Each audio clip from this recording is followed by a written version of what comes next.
అపోస్తులుడైన యోహాను రాసినటువంటి మొదటి పత్రిక 1వ అధ్యాయము 9వ వచనాన్ని నేనే చదువుతున్నాను, చిత్తగించండి. మన పాపములను మనము ఒప్పుకొనిన ఎడల ఆయన నమ్మదగిన వాడును నీతిమంతుడును గనుక ఆయన మన పాపములను క్షమించి సమస్త దుర్నీతి నుండి మనలను పవిత్రులుగా చేయును. ప్రార్థన. ప్రేమ కలిగిన దేవా, మహాపరిశుద్ధుడా, ఆశ్చర్యకరుడానికి వందనాలు. దేవా, ఈ దినం చక్కగా గజపతి నగరంలో నాయన చక్కగా వాడుకునే కృప చూపారు, అందుని బట్టి స్తోత్రాలు. ఇప్పుడు ఇక్కడ కూడా తండ్రి నీ దాసుని నీ సిలువ చాటును మరుగు చేసి దేవా కొన్ని విషయాలు నాతో మాట్లాడి మా ఆత్మీయతను బలపరిచి మమ్మల్ని బాగుగా కడిగి అమూల్యమైన నీ శరీరమును రక్తమును తీసుకునే యోగ్యత భాగ్యము నాకు బిడ్డలకు మీరే అనుగ్రహించి మహిమ ఘనత ప్రభావాలు పొందుకుమని యేసునామమును బట్టి ప్రార్థిస్తున్నాము తండ్రి, ఆమేన్. దేవునికి స్తోత్రం. హల్లెలూయా. ప్రియులారా, చదవబడినటువంటి ఈ యొక్క వాక్య భాగములో దేవుడు మన యందు కోరుకుంటున్నటువంటి, దేవుడు మన యందు ఆశించేటటువంటి కోరిక, ఆశ ఏంటంటే మనమట ఒప్పుకోవాలట. హల్లెలూయా. మన పాపములను మనం ఒప్పుకొనిన ఎడల దేవుడు మనందు ఆశించేది ఒప్పుకోలు. కానీ మనుష్యుడు దానికి వ్యతిరేకంగా ఉన్నాడు, ఒప్పుకోవట్లేదు, కప్పుకుంటున్నాడు. పిల్లరా గమనించండి, ఒకడు హత్య చేశాడు, దొరికాడు. ఇరా హత్య చేసావురా, అడు చచ్చిపోయాడు, తప్పు కదరా అని అంటే వాడు ఒప్పుకోడు. ఎందుకు ఒప్పుకోడు? నేనేంటండి, నేనే తప్పు చేశాను, ఒరే హత్య అది తప్పు కదరా అంటే, అవునండి హత్య చేసింది నేనే, కానీ అది తప్పు కాదంటాడు. ఎందుకంటే అది చేసిన దాన్ని బట్టి చూస్తే మీకు తెలియదు, కానీ నేను వాడిని చంపడం తప్పు కాదు అని ఒక నరహంతకుడు కూడా తన తప్పును ఒప్పుకోవడానికి ఇష్టపడడు. కానీ దేవుడు మానవుని యందు మన యందు ఆశించేది ఏంటంటే ఒప్పుకోవాలని. హల్లెలూయా. ప్రియులారా, ఒక వ్యభిచారి, త్రాగుబోతు, హంతకుడు, సకల వ్యసనాలకు బానిసైన వాడు తాను చేసింది రైట్ అని వాదించడానికే ఇష్టపడతాడు. తప్పును ఒప్పుకోడు. దేవుడు కోరుతున్నాడు, ఆశిస్తున్నాడు తప్పు ఒప్పుకోవాలని. మన యందు ఆయన ఆశించేది ఏంటండి? ఒప్పుకోవాలని. కానీ మనుష్యుడు దానికి వ్యతిరేకంగా ప్రవర్తిస్తున్నాడు, కప్పుకుంటాడు కానీ ఒప్పుకోడు. కాబట్టే తప్పు ఒప్పుకోడు. కాబట్టే మానవ జాతితో దేవునికి వ్యాజ్యము కలిగింది. మానవ జాతితో ఎందుకు వ్యాజ్యం కలిగింది? వీడు తప్పు ఒప్పుకోడు. రెండే అయితే పంచాయతీ పెడదాం. ప్రియులారా, ఇర్మియా గ్రంథము 2వ అధ్యాయం 35వ వచనాన్ని చదవండి.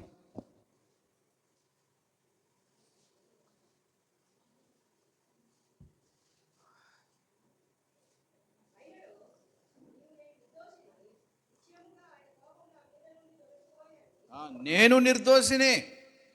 నేను తప్పు చేశాను అనుకుంటున్నావేంటి? నేను దోషిని అనుకుంటున్నాడేంటి? నేను నిర్దోషిని, నిశ్చయముగా ఆయన కోపము నా మీద నుండి తొలగిపోయింది అని నువ్వు ఏమనుకుంటున్నావంటే సంబరపడిపోతున్నావు. ఇదిగో పాపము చెయ్యలేదని చెప్పిన దానిని బట్టే నీతో నాకు వ్యాజ్యము కలిగినది. అర్థమైందమ్మా? మానవ జాతితో దేవునికి వ్యాజ్యము, వాదన, పంచాయతీ. ఎందుకంటే వీడు ఒప్పుకోడు, తప్పు చేసి కూడా తప్పు చేసి ఒప్పుకోడు. తాను చేసిందంతా రైట్ అని వాదించడానికే ఇష్టపడతాడు. అందుకే ఆయన వాదన పెడుతున్నాడు. పిల్లారా, నేను తప్పు చెయ్యలేదు అని అనడానికి కారణం ఏంటో తెలుసా?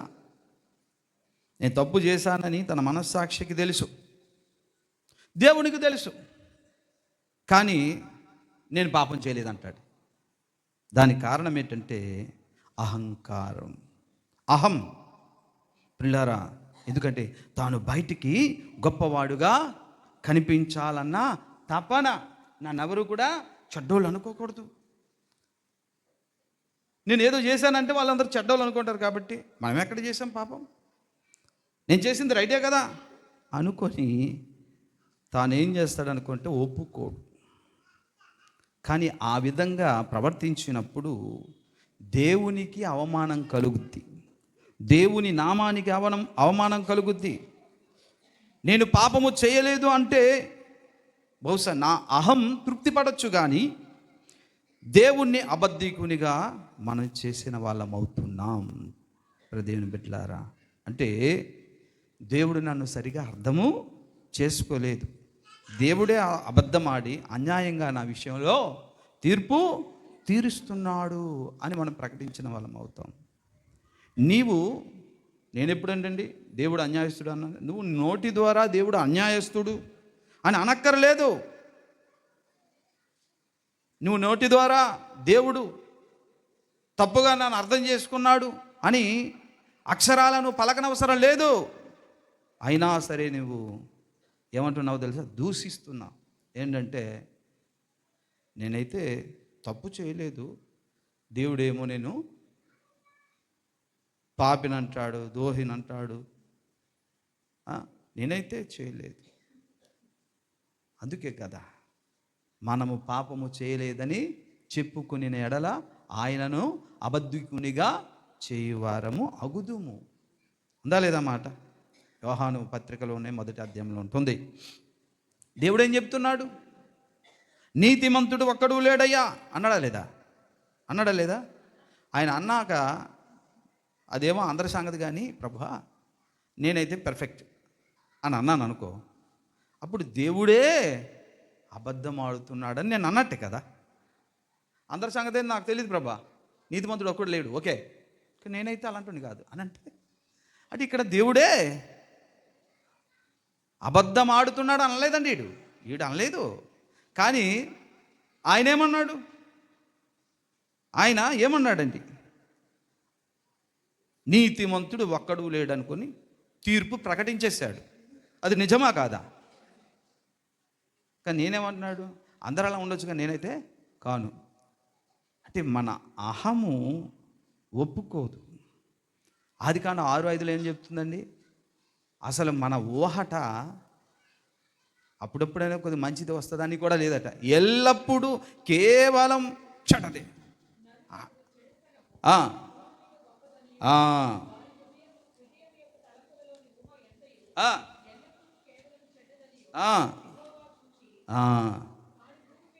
చాలు చాలు చాలు. ఊహ అంతయు కేవలం ఎల్లప్పుడూ చెడ్డది. అమ్మా, ఈయన స్కానింగ్ చేశాడు. ఇప్పుడు కిడ్నీ స్కానింగ్ చేస్తారు, మెదడు చేస్తారు, ఊపిరితిత్తులు చేస్తారు, అన్నింటికీ స్కానింగ్ చేస్తారు. కానీ హృదయాన్ని చేయగలరు ఎవరైనా? హృదయాన్ని స్కానింగ్ చేసిన దేవుడు ప్రకటిస్తున్నాడు, మన హృదయాలన్నీ స్కానింగ్. అరే ఎప్పుడు మంచి రావట్లేదురా, ఎవరే బాబు వీళ్ళు ఎప్పుడు చెడ్డదే పలుకుతారు అని ఆయన చెప్పాడు. కాబట్టి నేనేమంటున్నాను? ప్రభా అందరి సంగతి ఏమో నాకు తెలియదు, కానీ నేను తలంపుల్లో కూడా తప్పిపోని ప్రభా అంటే ఇక్కడ దేవుడే అబద్ధం ఆడుతున్నాడు, నేను మాత్రం రైట్గా మాట్లాడుతున్నట్టుగా. కాబట్టి దేవుణ్ణి మనం ఏం చేస్తున్నామండి? అబద్ధికునిగా చేస్తున్నాము. ప్రియులారా గమనించండి, దేవుడు ప్రకటించిన తీర్పు తప్పు అంటున్నాం మనం. ఆయన ఏమన్నాడు? మీ ఊహలంతా కేవలం చెడ్డవి. చెడ్డమంటారేంటి ప్రభా నువ్వు? ఆయన ప్రకటించిన తీర్పును కూడా మనము ఏమంటున్నామండి? తప్పు అంటున్నాము. అందుకని నా తీర్పు ఎలా తప్పో తేల్చుకుందారా అని ఆయన మనతో వ్యాజ్యం ఆడతాడన్నమాట. నా తీర్పు తప్ప, నీతిమంతుడు ఒక్కడు లేదంటే నేను ఒకడిని మాత్రం నీతిమంతుడు ఉన్నానని అంటావా? రాయిత అని ఆయన మనతో వ్యాజ్యం ఆడుతున్నాడు. పిల్లరా, ఆదాముని దేవుడు అడిగాడు, ఆదామా నువ్వు పండు తిన్నావేంటయ్యా అడిగాడు. అడిగితే ఆదాము ఏమని సమాధానం చెప్పాలండి? అవును తండ్రి, నా బుద్ధి గడ్డి తిని పండు తినేసి తప్పు చేశాను నాయన అనాలి. అలా అనకుండా ఎంత ఘోరమైన మాట అన్నాడో తెలుసా? ఘోరమైన పాపపు మాట. ఏమన్నాడో తెలుసా? నీవు నాకు ఇచ్చిన స్త్రీ ఇస్తే నేను తిన్నాను అంటున్నాడు. అంటే ఈ తప్పులో భాగం నీకు కూడా ఉంది. అర్థమవుతుందా? ఈ తప్పులో భాగం నీకు కూడా ఉంది. నేను కాముగా వాటర్ కొన్నాను, ఈవిడ చేసావు, ఈవిడ తెచ్చేసి పండు ఇచ్చింది. ఆ పండు ఇచ్చిన స్త్రీ ఎవరు చేశారు? మీరే కదా. కాబట్టి తప్పు చేశాను, కానీ నేనైతే తప్పు చేయకపోదును. ఇది మనుషుని యొక్క వాదన. మానవుడు తాను మంచివాడని చూపించుకోవడానికి ఎవని మీదైనాను బురద జల్లేస్తాడు, చివరికి దేవుడి మీద కూడా. ఏమన్నాడు? అరే నేను తినబేటండి, మీరు నాకు ఇచ్చిన స్త్రీయే ఇస్తే నేను తిన్నాను అంటే ఈ తప్పులో నీకు కూడా బాగా ఉన్నట్టే కదా. ఎంత ఎంత ఎంత నీచానికి దిగజారిపోతాడు తెలుసా అండి. చివరికి దేవుని మీద కూడా తప్పు మోపుతున్నాడు. ఈ తప్పులో నీకు కూడా భాగం ఉంది ప్రభువా, నువ్వు ఈవిని చేసి ఇచ్చావు కాబట్టే ఆమె తెచ్చింది నేను తిన్నాను.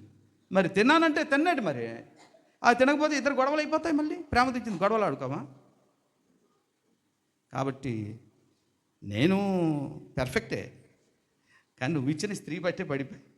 అంటే చూడండి, పాపం ఒప్పుకోవడానికి ఇష్టపడడు, వాదించడానికి, తాను మంచోడని అనిపించుకోవడానికి వాదించి ప్రయాసపడి ఆఖరికి అవతల వ్యక్తి ఎంత జమీందారని గొప్పరని చివరికి దేవుడైనా సరే బొరజల్లేస్తారు. నీ వల్లే అసలు జరిగింది. సేమ్ అదే బుద్ధి. ప్రియులారా, ఎవ్వరు కూడా మానవ జాతిలో నిజంగా పాపాన్ని ఒప్పుకునే మనస్తత్వం చాలా అరుదు. అమ్మగారు చెప్పారు, పొయ్యి మీద చేపలు వేపుతున్నాను, బాత్రూమ్కి వెళ్తాను చూసుకో. సరే కూర్చున్నాను, కూర్చొని సెల్ ఫోన్ చూస్తున్నాను, చూస్తూ లీనమైపోయాను. అక్కడ బొగ్గులు మిగిలాయి, మాడిపోయి అమ్మగారు వచ్చారు. ఏమయ్య గారు, అదంతా మాడి మసి అయిపోయింది, నీకు చెప్పాను గుర్తులేదా, చూడలేదా, ఏంటిలాగా, మతి ఎక్కడికి పోయింది? అరే మతి ఎక్కడ పోవడం ఏంటి, చూడమన్నావు కరెక్టే, అసలు తప్పెవరు తెలుసా? నువ్వు వెళ్ళినప్పుడు ఏం చేయాలి? మంట ఆర్పీస్ వెళ్తే సరిపోదు కదా, నా మీదకి వస్తా. ఒప్పుకోడు, అయ్యగారు ఒప్పుకోడు. అర్థమవుతుందండి? ఇలా చూస్తూ ఇలా ప్రసంగం చేస్తూ బాటిల్ పడేసాను, ఇరిగిపోయింది. అరే బాటిల్ ఇరిగిపోయింది ఏంటి? చూసుకోవాలి కదా పాస్టర్ గారు మీరు. అరే నేను చూసుకోవడం ఏంటి, అసలు బాటిల్ ఇక్కడ ఎవడు పెట్టమన్నాడు? ఎందుకు? తప్పు ఒప్పుకోడు. అర్థమవుతుందండి? ఒప్పుకోవడానికి ఇష్టపడడు. తాను చేసింది తప్పు కాదని వాదించడానికే ప్రయత్నం చేస్తాడు మనుష్యుడు. ఆనాటి ఆదాము అవ్వలు, ఇజ్రాయేలీయులు, ఈనాడు మనము కూడా.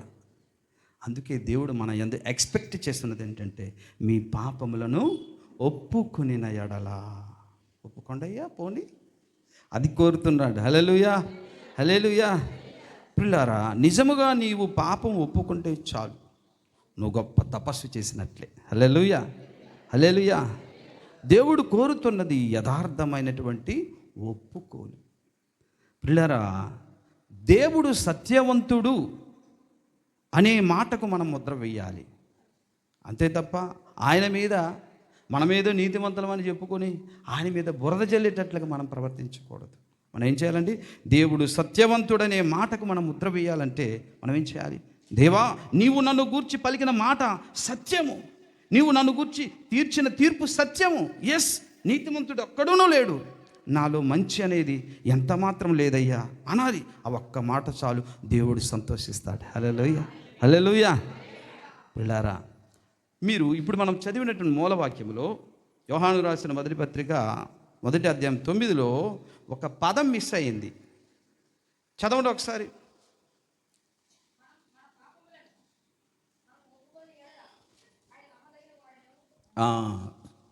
చూడండి, అక్కడ ఒక పదం ఉండాలి. మన పాపములను మనము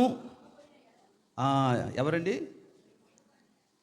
క్షమించి అనే మాట ఉండాలి కదా. బ్యూలా బాగా మాట్లాడావు, వెరీ గుడ్. అక్కడ ఏముండాలి? పాపములను ఒప్పుకొని క్షమించు అనే మాట ఉండాలి. కానీ లేదు అక్కడ. ఎందుకంటే పిల్లారా, దేవుడు ఏం చేస్తున్నాడంటే, నా కుమారులారా, మీ అందు నేను ఎక్స్పెక్ట్ చేస్తున్నది ఏంటంటే, మీరు పశ్చాత్తాపపడితే చాలు, నేనే క్షమించడానికి ఆతురపడతానంటాడు. హల్లెలూయా. నిజానికి క్షమించమని అడగాల్సింది ఎవరు? మనమే. ఆయన అలా కాదు.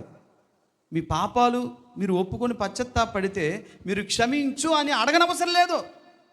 నేనే క్షమించడానికి ఆతురత పడుతున్నాను, క్షమించేస్తాను. అంత గొప్ప దేవుడు. అందుకే ఆయనకి ఏమన్నారండి? క్షమించుటకు సిద్ధ మనస్సు గలవాడు. హల్లెలూయా, హల్లెలూయా. క్షమించడానికి ఆయన ఆతురపడతాడు, నువ్వు అడక్కముందే. అందుకే ఆ మాట రాయించలేదు దేవుడు, పరిశుద్ధాత్మ దేవుడు. మీరు ఒప్పుకోండి అయ్యా, నేను వచ్చి త్వరపడి క్షమించేస్తాను తొందరగా. మీరు ఉదాహరణకు వ్యభిచారమందు పట్టబడిన స్త్రీని ఆలోచన చేస్తే, అమ్మా మీకెవరు శిక్ష విధించలేదా అన్నప్పుడు, లేదు ప్రభు, ఎవరు శిక్ష వేయలేదు. అయితే నేను నిన్ను శిక్ష విధించాను, ఇక నువ్వు పాపము చేకి వెళ్ళిపోమన్నాడు. ఈమె క్షమించమని అడిగిందా? అడిగిందా? అడిగిందా? కానీ ఈయన మాత్రం క్షమించేశాడు. అంటే ఈయన క్షమించుటకు ఆతురపడుతున్నాడు. అందుకే ఆయన పేరు క్షమించుటకు. అందుకే యోహాను మొదటి పత్రిక 1:9 క్షమించని మాట దేవుడు రాయించలే. నేనే క్షమించేస్తానయ్యా, మీరు పశ్చాత్తాపడితే ఒప్పించుకుంటే. క్షమించమని అడగనవసరం లేదు, క్షమించేస్తాడు ఆయన.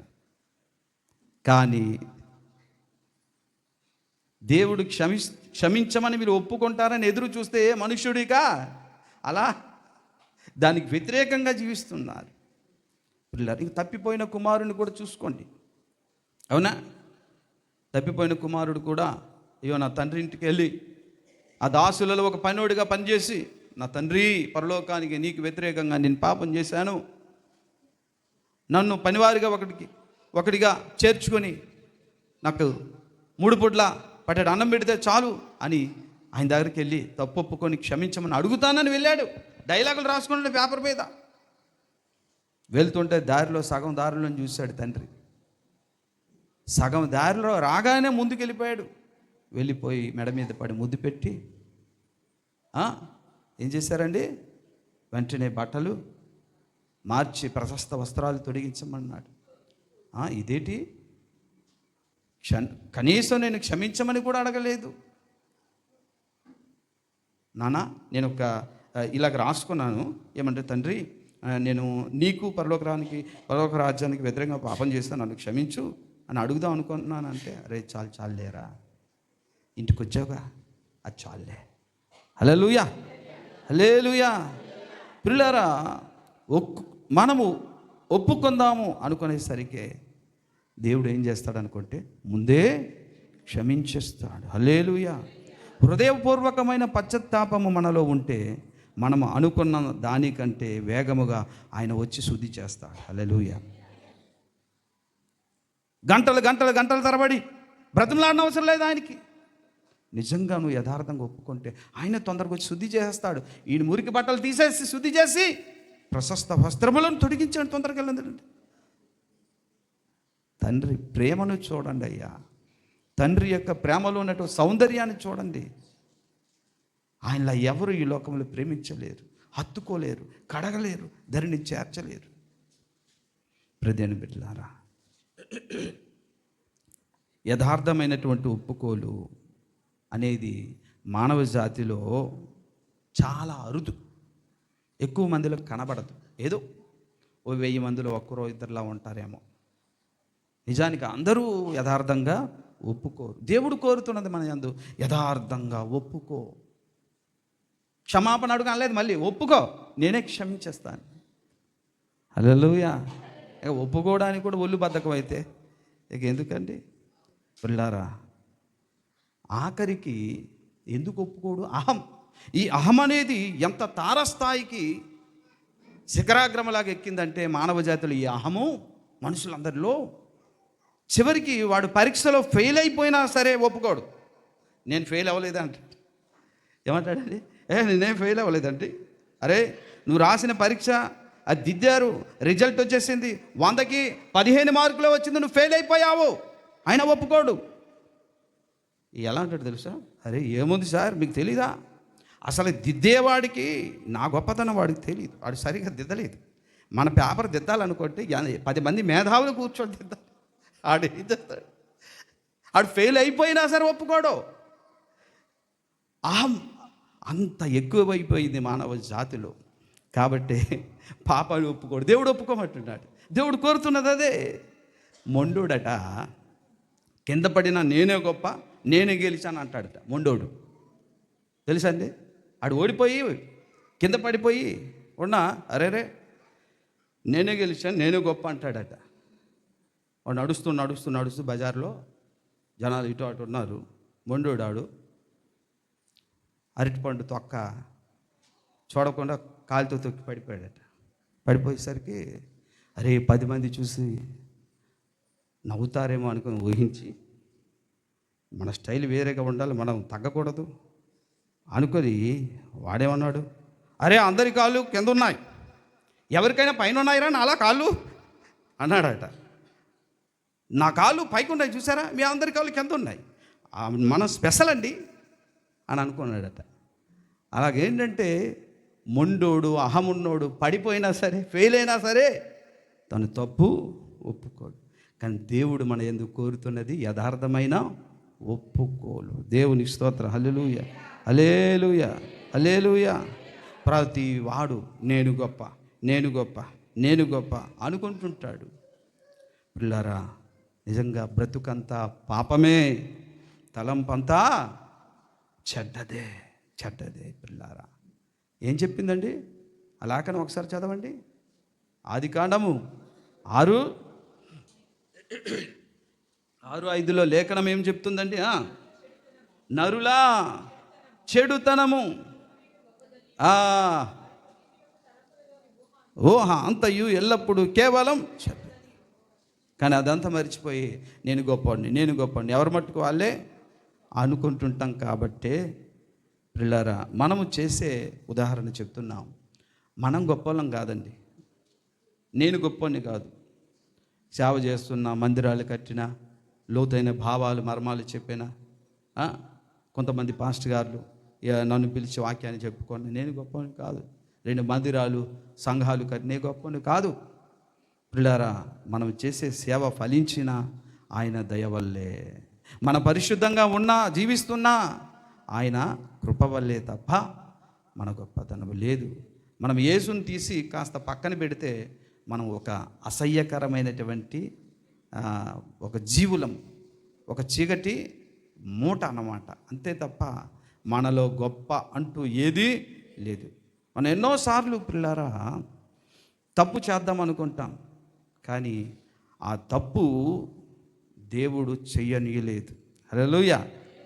ఎన్నోసార్లు అవకాశం రావాలి తప్పు చేయడానికి అని ప్రయత్నాలు చేస్తాం, వచ్చినా ఆ తప్పు జరగనివ్వలేదు. ఎన్నో మార్లు మన తలంపులన్నీ క్రియారూపకమైన తప్పు జరగకుండా యేసయ్య ఆపుతున్నాడు. కాబట్టి ఈ రోజున భక్తులుగా మనం చలమని అవుతున్నాం. హల్లెలూయా. అర్థమవుతుందండి? తలంపులో ఊహలన్నీ వస్తుంటాయి, అది క్రియారూపకమైన పాపం జరగనివ్వకుండా దేవుడు ఆపుతాడు, కాపాడుతాడు. కాబట్టి మనం భక్తులుగా చలామణి అయ్యాం, అంతేగాని మన గొప్ప కాదు. అందుకే ఆయన మన నీతికి ఆధారం. హల్లెలూయా. ఏమంటాడంటే దావీదు, నా నీతికి ఆధారమైన దేవా, నేను ఇలా నిల్చోన్నాను కారణం ఏంటంటే జారిపోకుండా, నా కాలు జారిపోనివ్వకుండా నువ్వు ఆపావు. నువ్వు ఆపకపోతే దావీదు కంటే ఘోరమైన పాపాలు చేసేవాడిని తండ్రి. ఎస్ ప్రదేని బిడ్డలారా, అందుకే ఆయన దయను బట్టే మనం పరిశుద్ధత, ఆయన దయను బట్టే ఫలించే సేవ అయినా ఏదైనా సరే. కనుక పిల్లారా, మన నీతికి ఆధారమైనటువంటి యేసయ్య ఆయన. మనం యేసయ్యను ధరించుకున్నాం కాబట్టి ఆయన సన్నిధిలో మనం నీతిమంతులం అవుతున్నాం. ఎవరిని ధరించుకున్నామండి? యేసులో ఉన్నాను గనుక నేను నీతిమంతుడను, యేసులో ఉన్నాను కాబట్టి నేను పరిశుద్ధుడను, యేసులో ఉన్నాను కాబట్టే నేను దేవుని బిడ్డనని మనుషుల ముందు చెప్పాలి కూడా. అంతేగాని మన యేసయ్య ముందుకెళ్ళి, యేసయ్యా నేను చాలా మంచోడు నీకు తెలుసా అని అనొద్దు. మనుషుల ముందు ప్రగల్భాలు పలికినట్లుగా యేసయ్య ముందుకెళ్ళి నేను మంచోడినండి, నీతిమంతుడినని ఆయనతో చెప్పొద్దు. అర్థమవుతుందా మీకు? ఎవరి ముందు చెప్పాలి? మన నీతిమంతులమని. నీ ముందు చెప్తాను నేను రియల్గా, ఎస్ నేను పెర్ఫెక్ట్, నేను పరిశుద్ధుడు, నేను నీతిమంతుడిని. ఎందుకంటే యేసయ్య నన్ను సరి చేశాడు, బాగు చేశాడు, తన నీతితో కప్పాడు, తన పరిశుద్ధతతో కప్పాడు. ఎస్, మీ అందరి ముందు, వేలాది మంది, కోట్లాది మంది ముందు కూడా చెప్తాను. వాస్తవమే అది. ఇలా ఇక్కడ చెప్పినట్లుగా యేసయ్య ముందుకెళ్ళి, యేసయ్యా నేను ఎంత మంచోనో తెలుసా, నువ్వు మంచోడువా? మరి ఏంటనుకోండి, అరే మంచోడు ఒక్కడూ లేడురా, అందరిని నేను సరి చేశాను.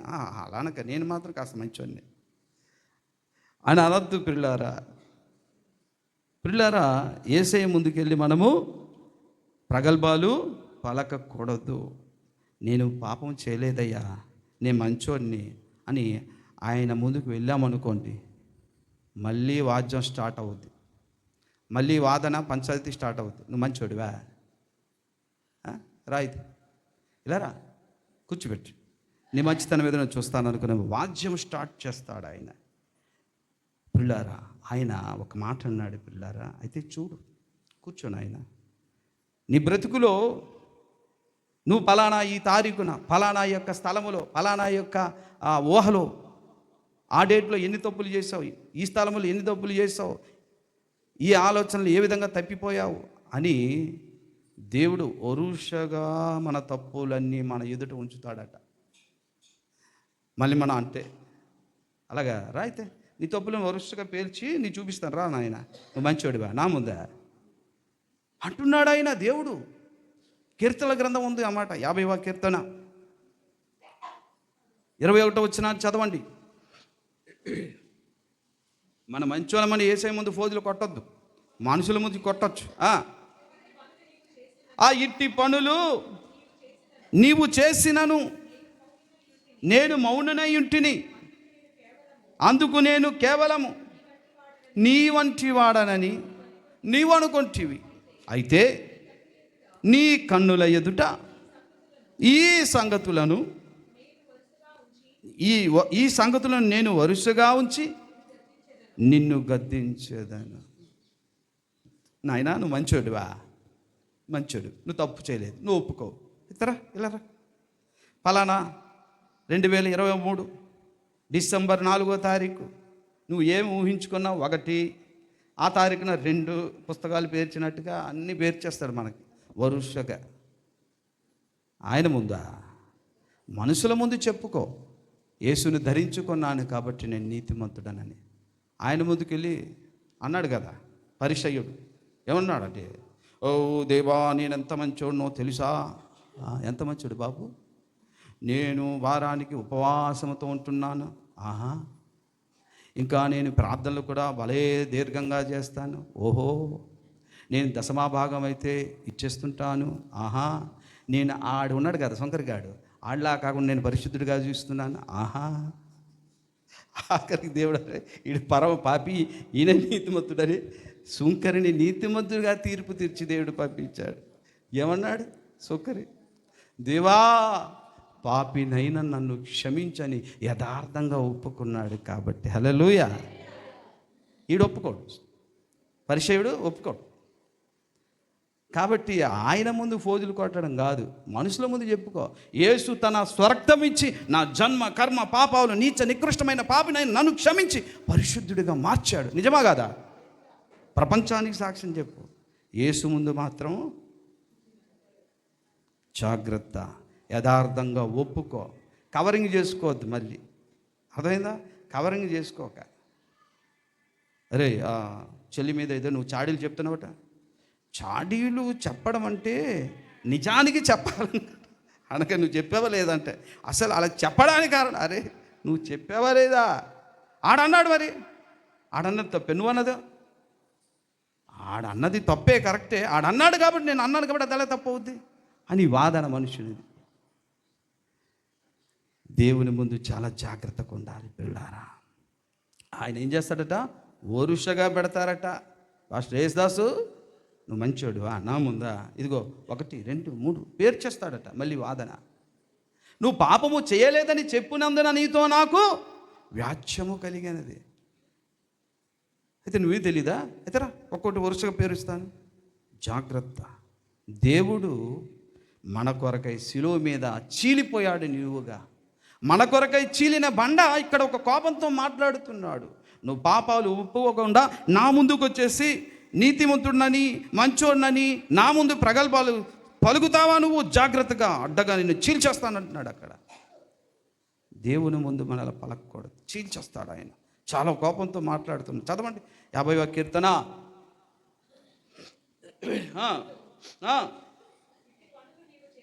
చేసినను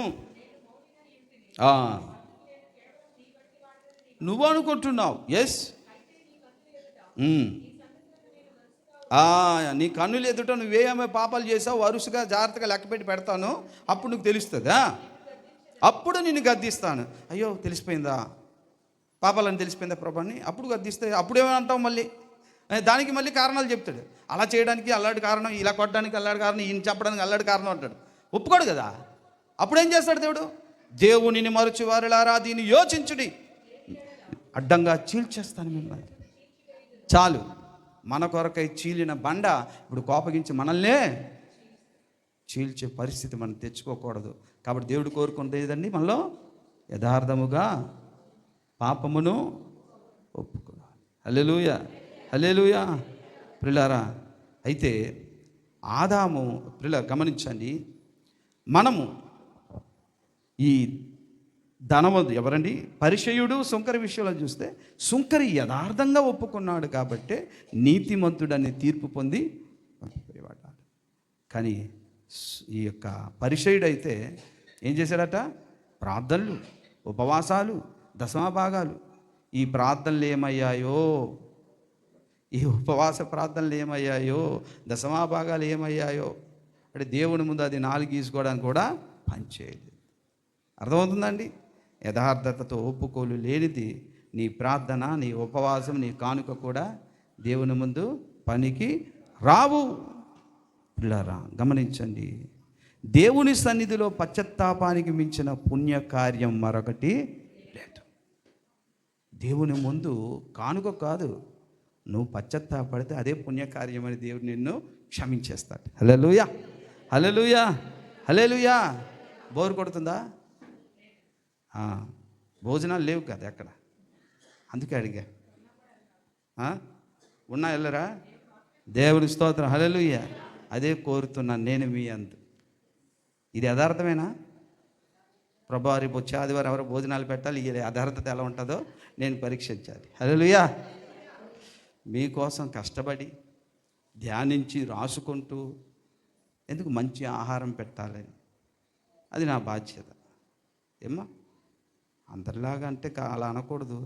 ఏదో వచ్చారు చెప్పి వెళ్ళిపోయాము అనేది నేను ద్రోహం చేయలేను దేవుడు నాకు ఇచ్చిన పనికి. అది 10 మంది ఏమనివ్వండి, లేదా ఈ 150 మంది ఏమనండి, ఎంత చెప్పాలో అంత చెప్పేస్తాను. అక్కడైనా అంతే, ఎక్కడ వాక్యం తగ్గదు. దేవుని స్తోత్రం, హల్లెలూయా, హల్లెలూయా.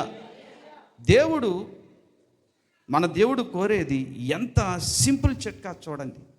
లాస్ట్ టైం కూడా చెప్పాను, దేవుడు చాలా సింపుల్ చిట్కాలు చెప్తాడు మనకి.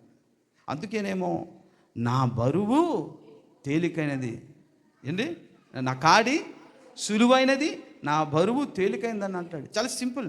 మీరు ఫలించండి అంటే మనం కసరత్తు చేసినా, తలకిందులుగా తపస్సు చేసినా, చెమటలు కక్కుని ప్రయాసపడినా ఫలించలేము. మరి ఎలా ఫలించాలి ప్రభు అంటే ఏమి లేదు, నాతో మీరు అంటూ కట్టబడి ఉంటే మీరు ఫలించాలి. సింపుల్. ఇప్పుడు ఒక సింపుల్ చిట్కా దేవుడు చెప్తున్నాడు మనకి.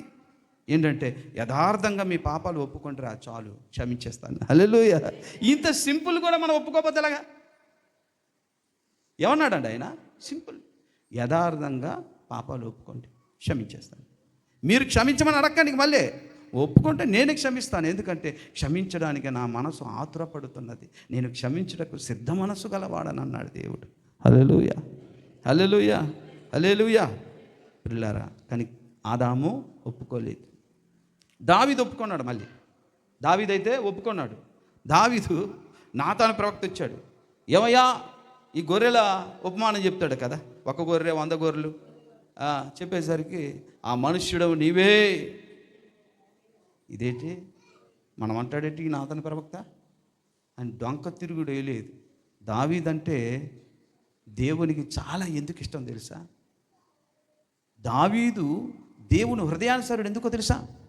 దేవుడు ప్రకటించిన తీర్పు, అవును నాయన నువ్వు నన్ను గూర్చి తీర్చిన తీర్పు న్యాయమైనది, నీవు నన్ను గూర్చి చెప్పిన మాట అది నిజమే, నేను పాపినే ప్రభా, నేను పాపినే, ఈ తప్పు నేను చేశాను తండ్రి అని ఒప్పుకున్నాడు.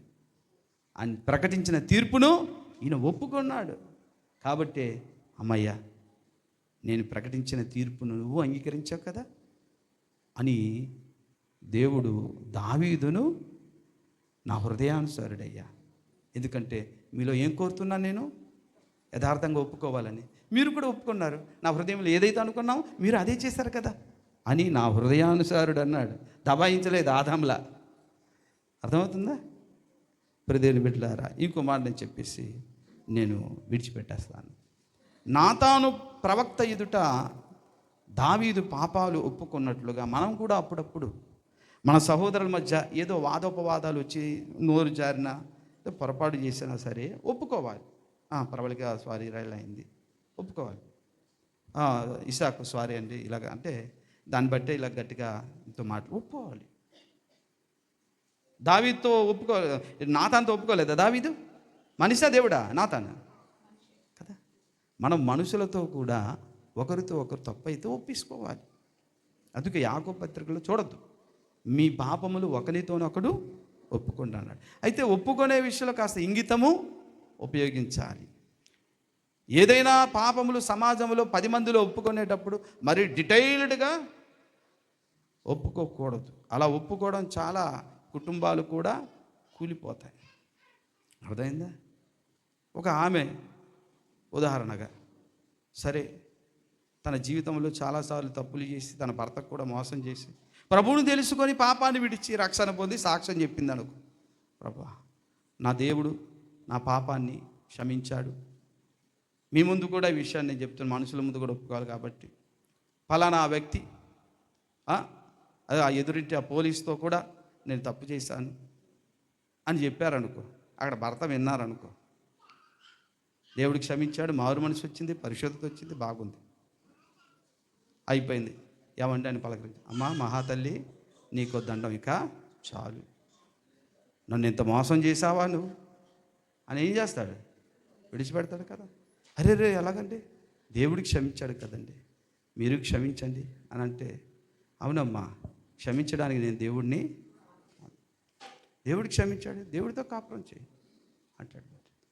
కాబట్టి తెలివిగా ఇంగితముతో ఒప్పుకోవాలి తప్ప డీటెయిల్డ్గా లిస్ట్ తీసుకొచ్చేసి కొందరు ప్రార్థన చేస్తారు.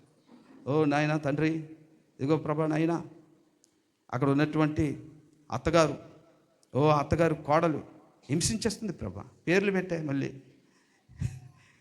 వాళ్ళేదో గాముగానే ఉన్నారు, ఈవిడ చేసిన ప్రార్థనలో మాత్రం వాళ్ళిద్దరికి గొడవలు పెట్టేస్తారు. ఆ గొడవలంతా పంచాయతీ పెట్టేస్తుంది ఈవిడ ప్రార్థనలో.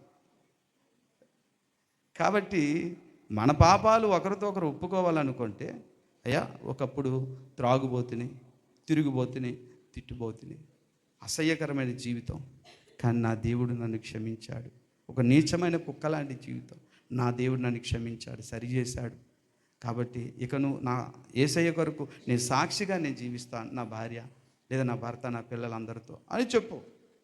అంతే తప్ప డీటెయిల్డ్గా చేసిన దొంగతనము, వ్యభిచారము, ఏ ఇంట్లో చేసావు దొంగతనం, ఏ వ్యక్తితో వ్యభిచారం చేసావు, అలా ఎదురింటోళ్ళతో కూడా నేను చేశాను అనుకుంటే ఆలోచన నీ మీద పడతారు, అది బజార్ అయిపోద్ది. అలా ఒప్పుకోకూడదు. అర్థమైందా?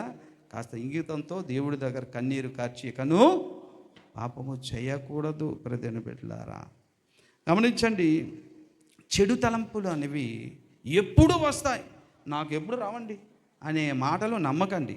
వస్తాయి, కానీ వచ్చినప్పుడు ప్రార్థించాలి. అవి క్రియారూపము దాల్చకుండా పరిశుద్ధాత్మ దేవుడు మనల్ని ఆపుతాడన్నమాట.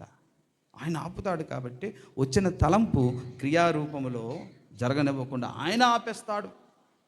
ఎప్పుడైతే మనము యథార్థంగా మన తప్పును దేవుడి సన్నిధిలో ఒప్పుకుంటామో దేవుడు వెంటనే తన పరిశుద్ధత అనే దుప్పటి తీసి మన మీద కప్పుతాడు. హల్లెలూయా. నీవు నేను ఒప్పుకోకపోతే ఇక అంతే, మరలా వ్యాజ్యమే వస్తుంటుంది.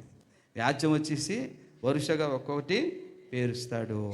ఆఖరికి తన తప్పుని ఒప్పుకోనందు చేతనే ఆదాము తన తప్పును ఒప్పుకోనందు చేతనే ఇప్పుడు మనకు తెలుసు ఈ మానవ జాతి చరిత్ర ఎంత హీనంగా ఎంత ఘోరంగా ఉందో మనకు అర్థమైంది.